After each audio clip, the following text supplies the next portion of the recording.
საქართველოს წინსვლის მოტივაციით ჯარის საზაფხულო ბანაკებში წვრთნას ათასობით ახალგაზრდა გადის, რომ შემდეგ მეტი მონდომებით განაგრძოს სწავლა. ახლა უკვე განათლების ახალ სისტემაში, რომლის დევიზი ენა მამული სარწმუნოებაა.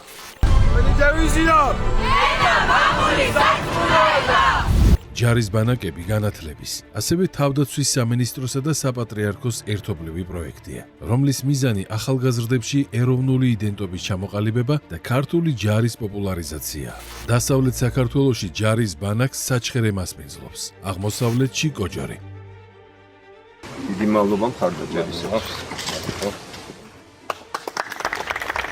მადლობა განათლების სამინისტროს, თავდაცვის სამინისტროს, ყველა იმ ადამიანს, ვინც უშუალოდ მიიღო მონაწილეობა ამ პროექტში და მადლობა ღმერთს, რომ ეს პროექტი საკმაოდ კარგად ხორციელდება და წარმატებულია. წარმატების ერთი ინდიკატორი კი ისაა, რომ ჯარის ბანაკის შემდეგ ახალგაზრდას უკეთ ესმის ქვეყნის უსაფრთხოებისა და ქართული არმიის მნიშვნელობა და ასევე საკუთარი როლი მშვიდობის დაცვაში. გახსოვთ თქვენ რამდენად პრობლემური იყო ჯარში წასვლა ახალგაზრდების, როგორ არ უნდოდა არავის რომ ემსახურა საკუთარი ქვეყნის ჯარის რიგებში, ახლა ეს ყველაფერი რეგულირდება. თუმცა ამ ეტაპზე ქვეყნის დაცვა მობანაკეებისთვის ბეჯით სწავლასა და პროფესიულ განვითარებას გულისხმობს, რაც ასევე მშვიდობის გარანტია. ახალგაზრდობა რაღაცა უნდა დაირაზმოს თავისით და რაღაცა ჩაერთოს ამ პროცესებში. არა, ესე არ არის, სახელმწიფო უნდა უზრუნველყოს ის, რომ სტუდენტი უნდა სწავლობდეს, მოსწავლე უნდა სწავლობდეს სკოლაში, აქ უნდა უზრუნველყოს სახელმწიფო ეროვნული ინტერესებზე დაყრდნობით ახალგაზრდის პროფესიონალად გადაქცევა. ამ შემთხვევაში იქნება ახალგაზრდაც აქტიური არა ქუჩაში აქციებისთვის, არამედ საზოგადოებრივ ცხოვრებაში.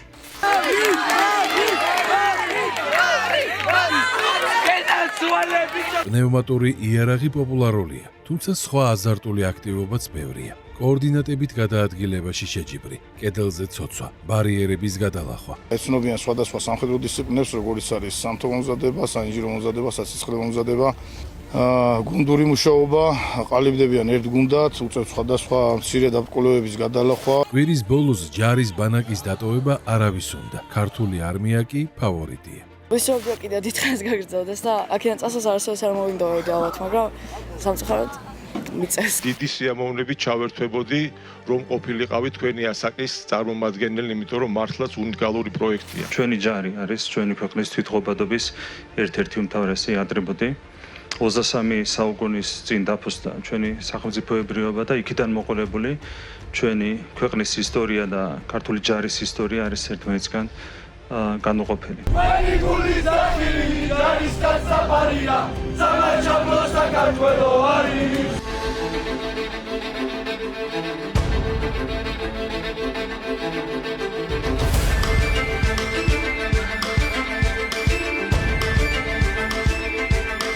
ჯარის ბანაკებთან ერთად სასკოლო ასაკის ახალგაზრდებისთვის სკაუტური ბანაკებია ხელმისაწვდომი. წელს მათ საქართველოს დაცული ტერიტორიები უმასპინძლებს. ჯამში 8000-მდე მოსწავლეს. მომდევნო ასაკობრივი ჯგუფისთვის კი სტუდენტური, თემატური და მოტივაციის ბანაკებია. შაორის ტბაზე, ქუთაისში, ყვარელსა და ანაკლიაში. სადაც განსახილველ საკითხებს შორის ნარკომანიასთან ბრძოლაც იქნება. სამედიცინო ექსპერტებთან ერთად მსჯელობას სასულიერო პირებიც წარუძღვებიან. შესაბამისი მემორანდუმი საპატრიარქოსთან გაფორმდა. მადლობთ ღმერთს, რომ დღეს კიდე ახალი პროექტები დაიგეგმა, ახალი მიმართულებები განვითარდება ჩვენსა და ახალგაზრდა სააგენტოს შორის. და რა თქმა უნდა, ყველა თემის განხილვა ინტერაქციული იქნება. შეჯიბრისა და გამარჯვებულის გამოვლენის სახალისო მომენტებით. თითოეული დღე ამ ბანაკში ჩემთვის ძალიან სასიამოვნო და დასამახსოვრებელია და სხვადასხვა ემოციებთან არის დაკავშირებული. გვეტარდებოდა სხვადასხვა ტრენინგები, რაც ჩვენთვის რაღაც ახალი სწავლებელი იყო, ასევე საბანაკე თამაშები, ერთმანეთში შეჯიბრებები. დღეს არსებობს და ფუნქციონირებს ორი საზაფხულო ბანაკი, რომელიც შაორსა და ანაკლიაში არის განთავსებული, ასევე არის დმანისის ახალგაზრდული ცენტრი და ქუთაისის ახალგაზრდული ცენტრი, რომელიც იძლევა იმის შესაძლებლობას, რომ წლის სხვადასხვა პერიოდში ახალგაზრდები შევკრიბოთ საქართველოს სხვადასხვა რეგიონებიდან და სხვადასხვა არაფორმალური აქტივობის თვალსაზრისით მათ შემდგომ განვითარებას და დამეგობრებას მაქსიმალურად ხელი შეუწყოთ.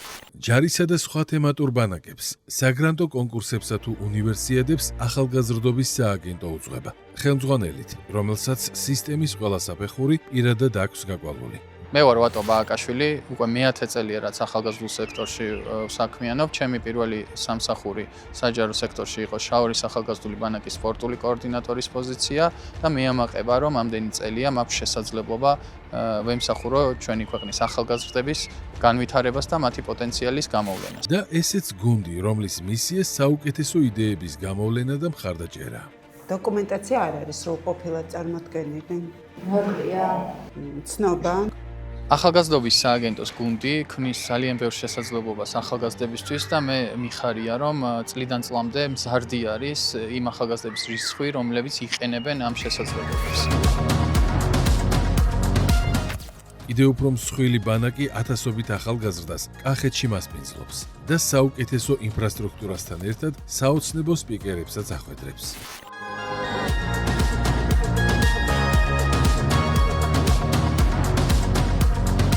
ევროპის, მსოფლიოსა და ოლიმპიური თამაშების პრიზიორს ახალგაზრდების სპორტით დაინტერესება ყველაზე უკეთ შეუძლია. მე გაუზიარე ჩემი პირადი, ესე ვთქვათ, იდეები, ფსიქოლოგია, განვლილი გზა. ვფიქრობ, რომ ძალიან მნიშვნელოვანია ესეთი შეხვედრები მომავალი თაობისთვის, რადგან ხედავენ ცოცხალ მაგალითს, როდესაც მოდის შედარებით წარმატებული ადამიანი და მათ უზიარებს განვლილი გზას, ისინი უკვე ხედავენ, რომ შეუძლიათ იმის გაკეთება, რაც მაგალითად მიზნად აქვს. სწორედ წარმატების მაგალითებზე იზრდება შემდეგ ჩემპიონების ახალი თაობაც, რადგან კერპისა და ინსპირაციის გარეშე კვარცხლბეკზე მოხვედრა გაცილებით რთულია. ესაც კვარცხლბეკის უმაღლეს საფეხურზე ადიხარ, შენი ქვეყნის დროშა პირველ ადგილზე არის, ისმის საქართველოს ჰიმნი, აი იმ დროს ის ემოციები თუ არ გამოცადე ადამიანმა, ხო, ისე ვერ მიხვდები რას ნიშნავს.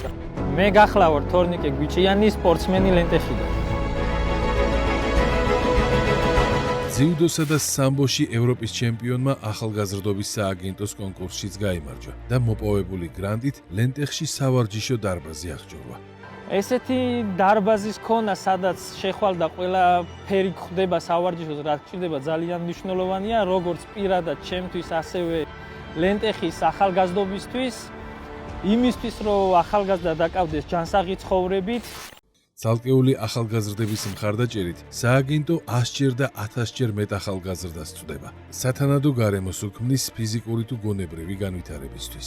მე გახლავართ დაშის ხიტლაძე 17 წლის ახალგაზრდობის სააგენტოს საგრანტო კონკურსის ერთ-ერთი გამარჯვებული. მე გახლავართ ილია ფიფია 23 წლის ახალგაზრდობის სააგენტოს საგრანტო კონკურსის ერთ-ერთი გამარჯვებული. მე გახლავართ ვახუ აბაშიშვილი 23 წლის ქუთაისიდან ახალგაზრდობის სააგენტოს საგრანტო კონკურსის ერთ-ერთი გამარჯვებული. რეგიონში მცხოვრებ ახალგაზრდებს თანაბრად აქვს შესაძლებლობა იმისა, რომ მიიღონ საგრანტო კონკურსებში მონაწილეობა და გაანახორციელონ საკუთარი იდეები. ბოლო 2 წელიწადში ახალგაზრდების საგრანტო დაფინანსება გაორმაგებულია და წელს 2,5 მილიონ ლარს შეადგენს, ხოლო 2022 წელთან შედარებით საგრანტო ბიუჯეტი 15-ჯერ არის გაზრდილი. ხაშურის მუნიციპალიტეტის მერიამ, ასევე საკრებულომ გადმოგვცა სივრცე პირველი გრანტის ფარგლებში გარემონტდა აღნიშნული სივრცე, ხოლო მეორე გრანტის ფარგლებში საბოლოოდ დაიხვეწა და აღიჭურვა ყველა საჭირო ტექნიკით, რომელიც ახალგაზრდული საქმიანობისთვის იყო საჭირო. ეს არის ახალგაზრდების განვითარების ცენტრი. ყოველთვის მინდოდა ჩემს ხალხში მსგავსი სივრცე ყოფილიყო და მე და ჩემმა მეგობრებმა ის ერთად შევძელით. ქუთაისის მერიას ჰქონდა კეთილმოწყობილი სივრცე და საჭირო იყო მისი ტექნიკით აღჭურვა. ჩემმა ორგანიზაციამ დაწერა პროექტი, გავაგზავნეთ სააგენტოში და მათგან უკავშირი მივიღეთ, რომ მსგავს სივრცეებს ყოველთვის დაუჭერენ მხარს. გონი საინტერესო პროექტია, ხო ეს? კი, ეს საკმაოდ კარგად არის ჩამოყალიბებული. მოდი ეს ნაწილი დავამატოთ.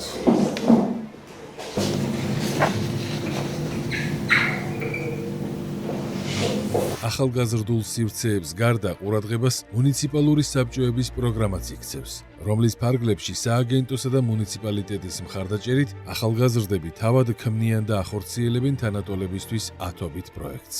საკრებულოებში მათ ახალგაზრდა მრჩევლები ჰქვიათ და უფროსებს ახალგაზრდების საჭიროებებს უხსნიან. ერთ-ერთი საუკეთესო პროექტია, რაც ზესტაფონში ხორციელდება და აუცილებელია მისი ხანგრძლივობა და გაგრძელება. წინა წლის მანძილზე ჩვენ ჩავატარეთ ძალიან კარგი და სახალისო პროექტები. სახალისოში გვგულისხმობ, რომ ზესტაფონის მოქალაქეებს ძალიან მოწონათ ეს ჩვენი პროექტები. მაგალითად, ჩვენ ჩავატარეთ თამბაქოს საწინააღმდეგო აქტივობა. ახალგაზრდული საბჭოები, რომლებიც ადგილობრივ დონეზე მუნიციპალიტეტებთან ფუნქციონირებენ, მეტ გაძლიერებას და მხარდაჭერას საჭიროებენ. აქ იგულისხმება, რომ ცენტრალური მხარდაჭერის გარდა ადგილობრივ დონეზეც გავზარდოთ თვითმმართველობის მუნიციპალური ბიუჯეტიდან ადგილობრივი ახალგაზრდული ჯგუფებისთვის დაფინანსების შესაძლებლობა. მეგობრებთან ერთად შევქმნი ორგანიზაცია საქართველოს ახალგაზრდული მრჩეველთა საბჭოების ასოციაცია, რომელიც მიზნად ისახავდა სხვადასხვა მუნიციპალიტეტში არსებული მრჩეველთა საბჭოების განვითარებას და მათი კომპეტენციების ამაღლებას. სააგენტოს მხარდაჭერით ახალგაზრდა მრჩეველთა საბჭოების ასოციაციამ შარშან ყველა მუნიციპალიტეტი ერთ კონკურსში გააერთიანა და ყველაზე ეფექტიანი გუნდები გამოავლინა, ისევე როგორც მათ შორის საუკეთესოც. ულოცავ 4 მუნიციპალიტეტის ახალგაზრდულ საბჭოს ამ აღიარებას და დარწმუნებული ვარ, რომ ეს დამატებითი სტიმული იქნება კიდევ უფრო მეტი ახალი ინოვაციური პროექტების განსახორციელებლად და მეტი ახალგაზრდების მოზიდვისა და ჩართულობის. საერთო შეფასებით შარშან ყველაზე ეფექტიანად ქუთაისელმა ახალგაზრდა მრჩევლებმა იმუშავეს. მუნიციპალიტეტს ყველაზე მეტი საინტერესო პროექტი შესთავაზეს და სააგენტოს დაფინანსებაც მოიპოვეს. ძალიან ბედნიერი ვარ, რადგან ქუთაისის მუნიციპალიტეტი გახდა გამარჯვებული მუნიციპალიტეტი. ეს იყო ჩვენი წლევანდელი მიზანი. კიდევ უფრო დიდი მიზანი კი მოტივირებულ ახალგაზრდათა ერთობაა, რასაც ფორუმიც ემსახურება და ბანაკებიც, სადაც კავშირები მყარდება. პრემიერ-მინისტრის მხარდაჭერით დაწყებული არის შაორის ბანაკის სრული განახლება, მაგრამ ამასთანავე პრემიერის გადაწყვეტილებით და პირდაპირ დავალებით ჩვენ დავიწყეთ პროცესი, რომელიც ეხება საბანაკე სისტემის განვითარებას და კიდევ უფრო გაფართოებას. სწორედ ამიტომ მიმდინარე წელს ჩვენ გეგმავთ სულ-მცირე 1 ან 2 ახალი ბანაკის დაფუძნებას და მისი ინფრასტრუქტურულ განვითარებას.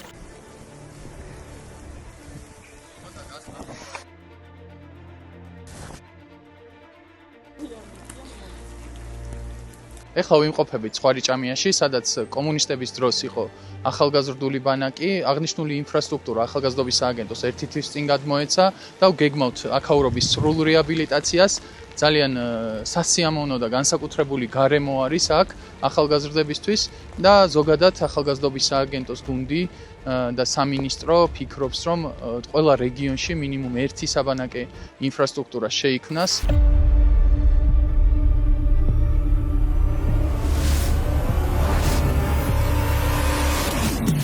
ეს მათ შორის ყველაზე მსხვილი ანაკლიის ბანაკია, სადაც ერთდროულად 3000-მდე ახალგაზრდა იყრის თავს.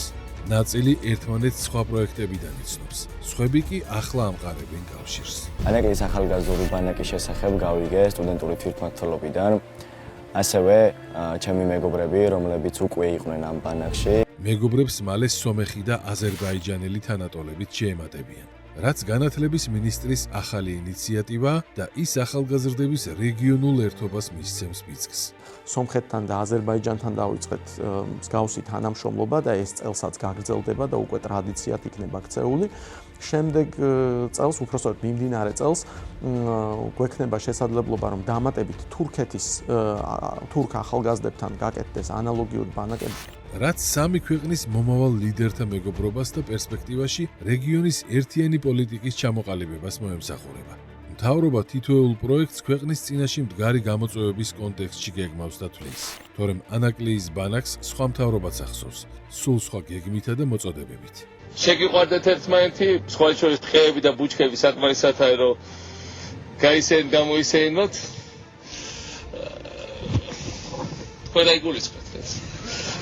შეეხება ნაციონალური მოძრაობის დროს გახსოვთ თქვენ მათაც იყო ახალგაზრდული პოლიტიკა, თუმცა მისი ამოცანა იყო მხოლოდ ნაციონალური მოძრაობის გაძლიერება და რაც ყველაზე მთავარია, აზრდა არა საქართველოს მოქალაქე, საქართველოს პატრიოტი ახალგაზრდის, არამედ ახალგაზრდას, რომელსაც სხვა ღირებულებები ექნება. ახალგაზრდობის პოლიტიკაზე ვსაუბრობთ, ძალიან მნიშვნელოვანი არის ის, რომ ახალგაზრდობის პოლიტიკა არის დამყარებული ორ ძირითად ღერძზე, ეს არის შესაძლებლობები და ეს არის ვინაობა. შესაძლებლობები არის, როდესაც სახელმწიფო მათ თავაზობს სპორტულ დარბაზებს, შესაბამის პროფესიულ განათლებას და ვინაობა ეს არის, როდესაც ქართულ კულტურა, ენა, ისტორია, ეროვნული თვითშეგნებას აძლევ ახალგაზრდობის პოლიტიკის ფარგლებში. როდესაც სახელმწიფო მხოლოდ ერთს, ანუ შესაძლებლობებს აძლევს, ეს ნიშნავს, რომ მას ინსტრუმენტად იყენებს. სწორედ ამიტომ ვიბრძოდით საბჭოთა კავშირის წინააღმდეგ, მაგრამ ვიბრძოდით არა იმისთვის, რომ იმაზე უარესი მიგვეღო, ვიდრე საბჭოთა პერიოდი იყო. და სწორედ ეს უარესობა იმაში გამოიხატებოდა, რომ იმ განათლების სისტემას თუ პატრიოტიზმიც ახლდა თან, აი ამ ახალი განათლების სისტემით სააკაშვილისეული თუ კახალომაიასეული, რომელიც გინდათ ის მოვიხსენიოთ, განათლების სისტემა სწორედ ამისგან იყო დაცლილი. შესაბამისად, დღეს ერთმანეთზე დაშენებული საბჭოთა და deep state იდეოლოგიების ერთიანად დაანგრევა ხდება საჭირო, რაც ადვილი არ არის, თუმცა პროცესშია.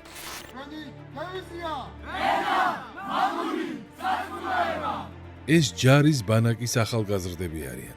დევიზი მათთვის ერთია, ილიას ნათქვამი და მტერიც ერთია, ქვეყნის ოკუპანტი, ხოლო ბრიუსელის პროპაგანდა მიუღებელი.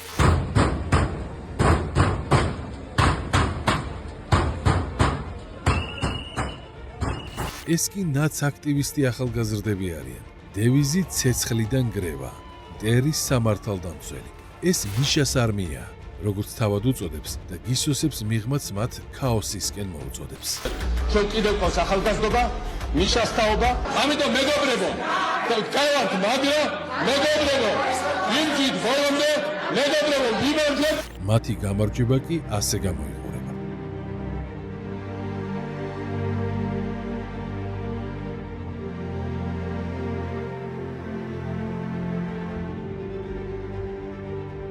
პარლამენტის გარე და შიდა პერიმეტრზე.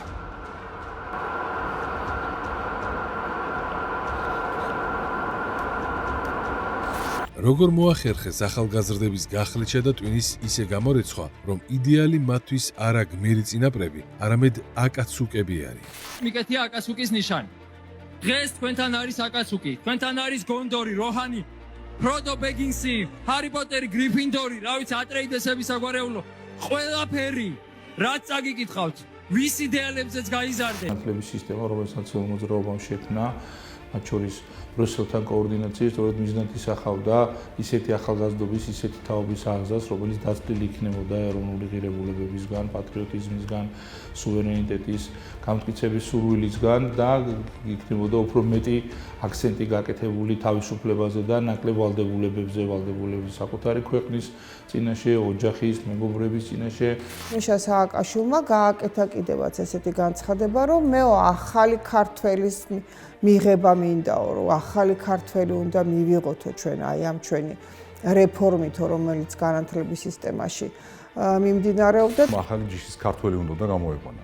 შესაბამისად, ყველაზე მოწყვლადი არის, რა თქმა უნდა, ახალგაზრდობა და გამომდინარე აქედან იყო ზუსტად, რომ ეს ულტრალიბერალური მიდგომები უნდათ რომ დაენერგათ ახალგაზრდებში, ას ნაწილობრივ მოახერხეს კიდეც სამწუხაროდ. ახალი ჯიშის ქართველები აძლევენ მუხტს ქუჩის რევოლუციურ აქციებს და deep state მედიაც მათ ნარატივს ხშირად ავრცელებს. მთავარი ღერძი ტრადიციებზე უარი და ქართველი ვაჟკაცის ბრიუსელიზაცია. მე ქართველი ვაჟკაცი იქ ოჯახში გავზრდილ ვარ, გვერდით ბიძია და ძმა თუ ასე შემდეგ. ეს კანონშინია იქ შესვლა. ნეტაში რა არის გეშინი. ნურაფრის მუშეგეშინება, ნუ ადმინისტრაციულ დაპატიმრებების და არის გამოხმაურებაც, მათ შორის ქართული ჩოხით მოსილი. ხალხო, დროზე უნდა გავაკდოთ ქართული ოცნება. გამოდით ყველა. აი ასეთად აღზრდილი ახალგაზრდობის მოტყუება და ტყუილით ქუჩაში გამოყვანა იმისთვის, რომ ვითომ დასავლური ღირებულებები და დასავლური უბრალოდ ზოგად საკაცობრიო ღირებულებები, რომელიც უმნიშვნელოვანესია საზოგადოების ამის დასაცავად არიან გამოსულები და რეალურად ამის დასაცავად კი არ იყვნენ გამოსულები იყვნენ ეს ახალგაზრდები ხელისუფლების დასამხობად. საქართველოში ვფიქრობ, რომ რამდენიმე წელი დაჭირდება, მაგრამ პრინციპში აბსოლუტური უმრავლესობა მოვა გონს. ახლა ზოგადად ფაშისტური მიმდინარეობები დღეს ყველგან არსებობს და არა მარტო ფაშისტური, სხვა ანტისახელმწიფოებრივი მიმდინარეობები მცირე რიცხოვანი ეს ყველგან არის, ყველა სახელმწიფოს გამოწვევა. მთავარი არის, რომ სწორ გზაზე დგას ახალგაზრდების აბსოლუტური უმრავლესობა. ამ გზის გაკვალვას ძალისხმევა სჭირდება და სათანადო დაფინანსებაც, რაც ბოლო წლებია სახეზეა, ისევე როგორც პირველი შედეგები. მხოლოდ გასულ წელთან შედარებით ახალგაზრდობის სააგენტოს დაფინანსება ორჯერ არის გაზრდილი, ხოლო 4 წლიან ჭრილში ბიუჯეტი გაოთხმაგებულია. ეს მოიცავს როგორც ახალგაზრდული პროგრამების გრანტებს, ასევე კონკრეტული პროგრამული მიმართულებებია და ბოლო 3 წლის განმავლობაში ეს თანხები 4-ჯერ გაიზარდა და 21 მილიონამდე არის გაზრდილი. ეროვნულ ფესვებთან დაბრუნება ამ პროცესის ღერძია. თუმცა ჰორიზონტული განვითარებაც მნიშვნელოვანია. ამ მიზნით კი სამინისტრო ევროპელ კოლეგებთან თანამშრომლობს და ბოლო მინისტერიალზე ერთიან ევროპულ დეკლარაციასაც შეუერთდა. იმისთვის რომ მეტი ეფექტიანობით წარიმართოს შემდეგ წლებში ახალგაზრდული პოლიტიკა, განათლების მეცნიერებისა და ახალგაზრდობის სამინისტროს კვლევითმა ცენტრმა ახალგაზრდული სააგენტოს მხარდაჭერით და დაკვეთით განახორციელა კვლევა. სწორედ ამ კვლევაზე დაფუძნებით მიმდინარე წელს მომზადდება 4-წლიანი ახალი სტრატეგია. მთელი ეს პროცესი ხორციელდება ახალგაზრდების უშუალო ჩართულობითა და მონაწილეობით. ბრიუსელის ახალგაზრდული მავნე პოლიტიკიდან გვერდზე გადგომის საჭიროებას ცალკეული ევროპული ქვეყნებიც ხედავენ და ცდილობენ, რაშიც ქართული პრაქტიკაც გამოადგებათ, რომლის ერთი მნიშვნელოვანი მიმართულება ახალგაზრდებს შორის დისკუსიის მხარდაჭერაა. ახალგაზრდულ დისკუსიას ცალკე მსხვილი პროექტი მიეძღვნა. ახალგაზრდობის ხმა, რომელმაც დებატების კონკურსით მთელი საქართველო და ათასობით მოსწავლე მოიცვა. ორგანიზატორი დებატების ინსტიტუტია. და რაც ყველაზე მნიშვნელოვანია, დებატების პროცესში მათ უკვე შეძლეს, რომ მასალების გამოყენებით, ფაქტების გადამუშავებით, სწრაფად მოძიებით, სწარი და სწორი ინფორმაციის მყისეულად აღმოჩენით, ისეთი ტიპის მსჯელობები განევითარებინათ, რომელიც ყველაზე კონსტრუქციულია. ჩვენი მთავარი ფუნქციაა, რომ ახალგაზრდამ შეძლოს საკუთარი თავის და პოტენციალის სრულად რეალიზება, პრობლემებისა და გამოწვევების მიმართ სიმტკიცე და ამ სიმტკიცით წარმატებისკენ სვლა. ამ ამოცანას კი სააგენტოს უმსხვილესი პროექტი, სტუდენტური ფესტივალი ყველაზე მკაფიოდ ემსახურება. 15,000-ზე მეტი სტუდენტი თავის ნიჭსა და ცოდნას სპორტის, კულტურისა და მოხალისეობის უნარის საშუალებით წარმოაჩენს.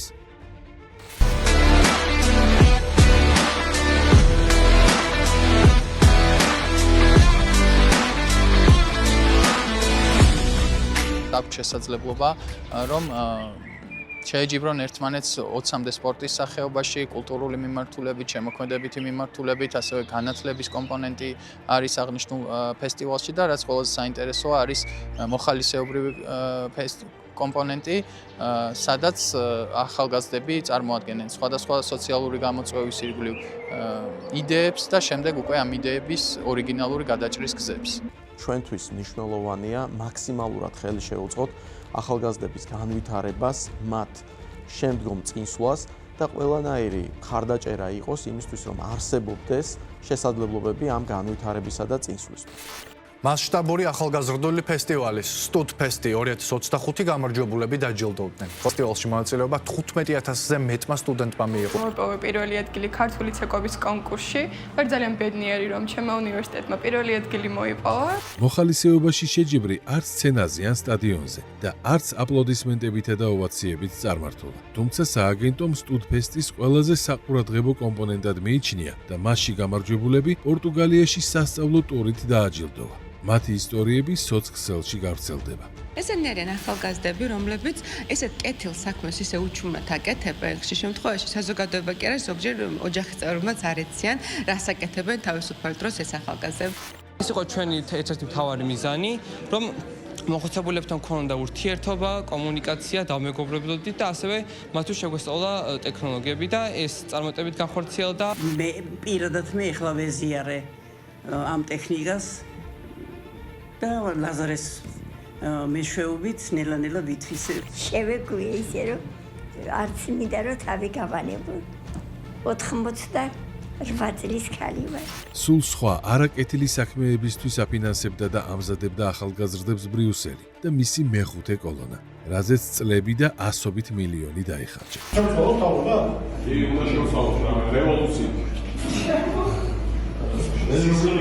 როგორც ცდილობდნენ, მაშინ რადიკალური ოპოზიცია წინ წამოეწეათ, ახალგაზრდები წინ დაეყენებინათ და ისინი შესულიყვნენ დაპირისპირებაში პოლიციასთან, რომ ყოფილიყო საბაბი და საფუძველი, რომ აი ახალგაზრდებს სტუდენტებს ჩაგრავენ, არღვევენ მათ უფლებებს და განსაკუთრებულად აქცენტი სწორედ ამაზე მიზანმიმართულად კეთდებოდა. ბრიუსელის პროპაგანდა რო არ იყოს ეფექტური და გათვლილი ტვინების გამორეცხვაზე, რა თქმა უნდა, ამ ხელა მილიარდები და მილიონები არ ჩაიდებოდა ამ სფეროში, ხო?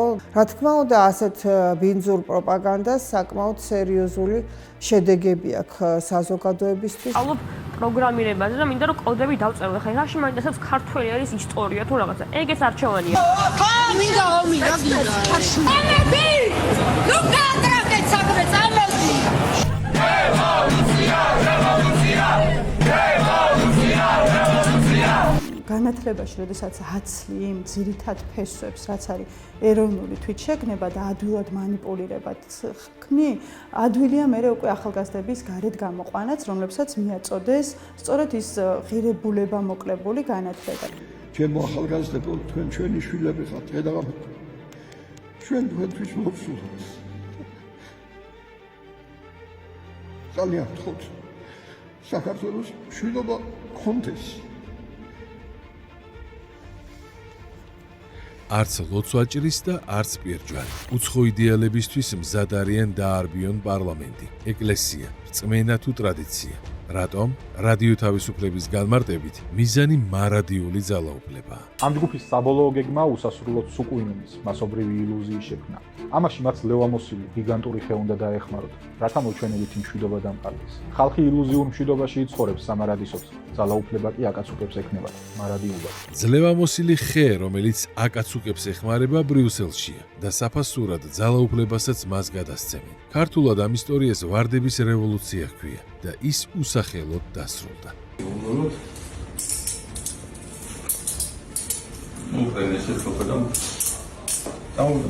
სახელმწიფოს პოლიტიკა არის ორიენტირებული იმაზე, რომ მაქსიმალურად ხელი შეუწყოს ახალგაზრდების არა მარტო ცოდნის, არამედ განვითარების შესაძლებლობებსაც და ამ შესაძლებლობების შექმნით ჩვენ მხრიდან გამოხატული მხარდაჭერა იმისთვის, რომ მაქსიმალურად ყველა ახალგაზრდას ხელი შეეწყოს შემდგომი განვითარების პროცესში. You just need to become me. და ადრე თუ გვიან აკაცუკებიც მიხვდებიან, რომ ეს საქართველოა და არა კონო ჰაგაკურე და იმ ახალგაზრდების არმიას შეუერთდებიან, ვისაც ქვეყანა უკეთესი მომავლისკენ მიხავს. ახალგაზრდობის სააგენტოში შეიტანენ განაცხადს და კათარზის სტუდენტურ ბანაკში გაივლიან.